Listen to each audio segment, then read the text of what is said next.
Well, more now on print media, and the highly regarded Africa Geographic magazine says it's migrated the title now from a print title to an international social media brand. Says the chief executive, Simon Espley. It's a story about evolution. Let's find out about that story. Simon, welcome to you. Thank you. Let's visit the heritage of the title first. As I said in my introduction, a highly regarded brand, but you did run into some difficulties. Yes, our print magazine was actually published by a licensed company, it was sort of outsourced, and they ran into various problems. I think it's no secret that worldwide print magazines are battling. I think circulations are dropping, advertisers are dropping off and moving into digital. How difficult a decision was it to migrate fully to an online publication? Very tough. A lot of soul searching there, I'm sure. Huge, both for us and for all of our advisors. But we do have a very powerful digital ecosystem that we built up in the last 3 years. So at least we had the comfort of knowing we were going to friends. So it wasn't as tough as maybe for someone who doesn't understand digital already. What do you think the risks were, though? Advertising. I think the whole advertising industry is going through the same stress that print publishers are going through. They're also having to migrate and to evolve. So I think that would be the biggest problem. Readers have already evolved. They've already kind of left the building, the print building. I think readers are largely migrated to a digital space. So you've gone fully online, but let me also suggest to you that you were catering to a slightly older readership demographic.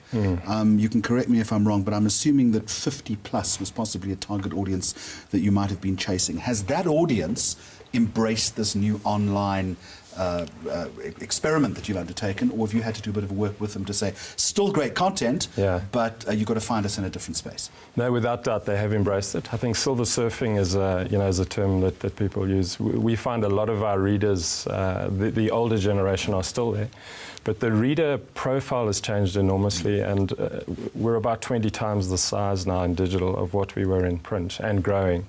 And the biggest growth has come from the sort of early 20s to sort of mid-40s. So our whole reader profile has changed enormously.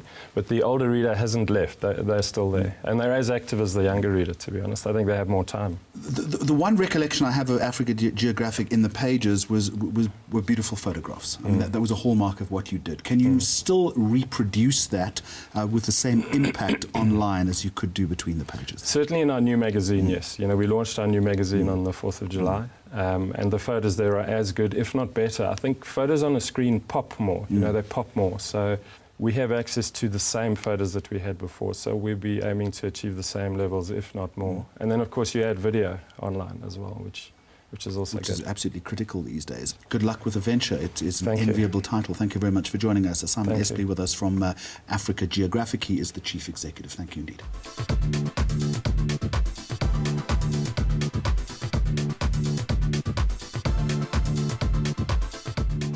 Right, from the future of print now to advertising, and the Association for Communication and Advertising hosting the annual Apex Awards just a few weeks ago. The program sets out to show that creativity and effectiveness are not mutually exclusive terms. Correspondent Yashini Padayachee reports. Award season in the advertising and communication sector seemed to be well underway. And tonight we're at the Apex Awards here at the Sandton Convention Center. The awards are divided into 3 categories, and finalists receive bronze, silver or gold awards.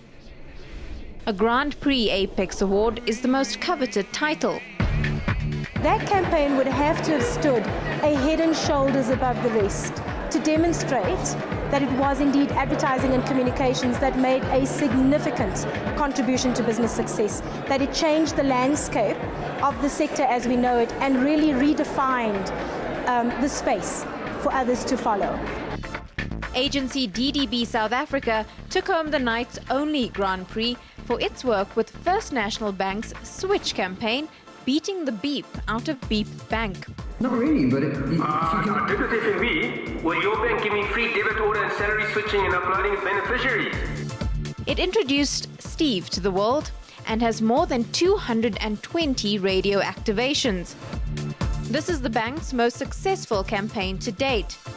And thanks to Steve and the Beep Bank he works for, FNB's revenue has shot up by 41% over the past 3 years. FMB had set us a brief that we want to switch people to FMB. And the most obvious thing in the world for us to do would have been to have a spokesman saying, here are all the benefits of an FMB bank account. It would have all been true, it would have all been correct, but unfortunately it would have all been very boring as well. So we thought, what if we've got a sort of anti-version of that? What if we've got a guy from the competition who's ringing up FMB customers, but he can't make any headway? And once we figured out that construct of flipping the mold, flipping the version, it all came together, and literally the ads started. They didn't start to write themselves, but it started to roll, and it was great. This is the first Grand Prix Apex that's been awarded in several years. Yashini Padayachee for Mags on Media. And that's our story for this week. You can find us on Facebook and on Twitter. Until next time, goodbye and thank you for watching.